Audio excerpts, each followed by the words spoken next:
Bismillahirrahmanirrahim. Assalamualaikum warahmatullahi wabarakatuh. Kembali lagi bersama saya Jamilatul Fadiah dari Prodi Ilmu Perpustakaan dan Sains Informasi tentunya. Baiklah, tanpa berbasa-basi, mari kita langsung ke materi kita. Pembahasan kali ini adalah tentang arsip. Apa itu arsip? Undang-Undang Nomor 43 Tahun 2009 menyatakan bahwa rekaman kegiatan atau peristiwa dalam berbagai bentuk dan media sesuai dengan perkembangan teknologi informasi dan komunikasi yang dibuat dan diterima oleh lembaga negara, pemerintahan daerah, lembaga pendidikan, perusahaan, organisasi politik, organisasi kemasyarakatan, dan perseorangan dalam pelaksanaan kehidupan bermasyarakat, berbangsa, dan bernegara.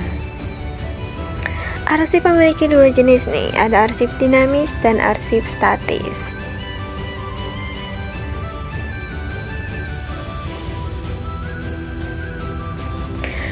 Arsip dinamis adalah arsip yang digunakan secara langsung dalam kegiatan pencipta arsip dan disimpan selama jangka waktu tertentu. Arsip statis adalah arsip yang dihasilkan oleh pencipta arsip karena memiliki nilai guna kesejarahan, telah habis resensinya, dan berketerangan dipermanenkan yang diverifikasi secara langsung atau tidak langsung oleh ANRI atau lembaga kearsipan. Pengelolaan arsip dinamis adalah proses pengendalian arsip dinamis secara efisien, efektif, sistematif, meliputi penciptaan, penggunaan, dan pemeliharaan serta penyusutan arsip.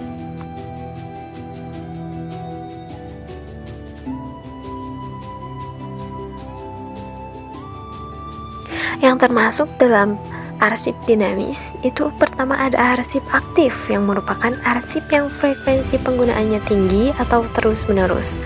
Kemudian ada arsip inaktif yang merupakan arsip yang frekuensi penggunaannya telah menurun.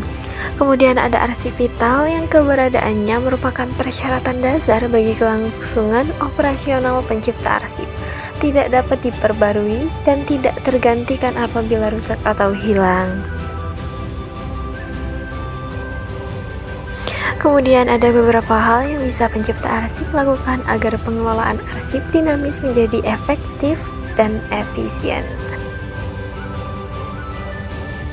Yang pertama ada tata naskah dinas, merupakan tentang jenis, format penyiapan, pengamanan, pengabsahan, distribusi, dan media yang digunakan dalam komunikasi kedinasan.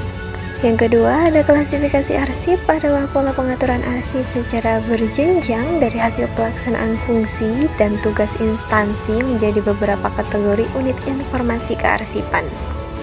Yang ketiga, ada jadwal atau pedoman resensi. Arsip merupakan ketentuan dalam bentuk petunjuk yang memuat resensi arsip masing-masing urusan pemerintah yang menjadi dasar dalam penyusunan jadwal retensi arsip di setiap lembaga negara, pemerintahan daerah, perguruan tinggi, serta BUMN atau BUMD.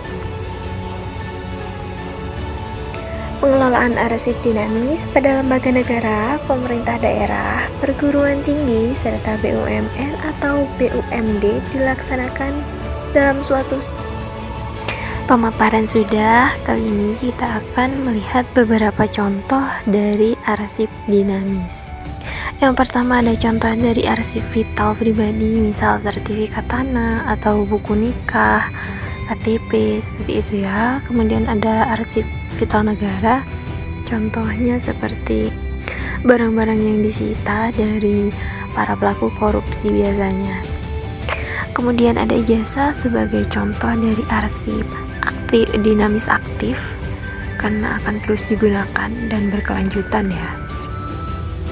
Yang terakhir ada contoh dari arsip dinamis inaktif, yakni KRS, di mana fase ini adalah fase yang menentukan apakah arsip tersebut akan dihanguskan atau akan masuk ke dalam arsip statis. Baiklah, cukup perjumpaan kita kali ini. Sampai jumpa di pertemuan berikutnya.